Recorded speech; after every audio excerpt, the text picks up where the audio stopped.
میخوام بهت یه رازیو بگم. به خاطر رنگ پوستت نیست که کسی نمیخواد باهات دوست شه.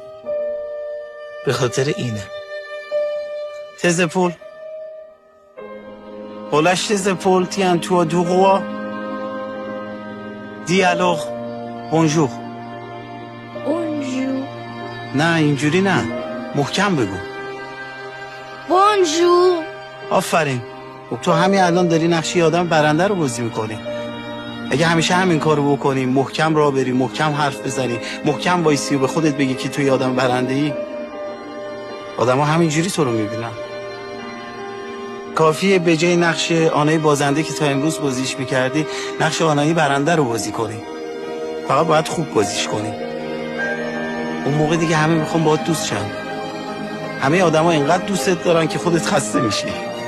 نه، صاف، سر بالا. باید به خودت همیشه بگی که تو یه برنده ای.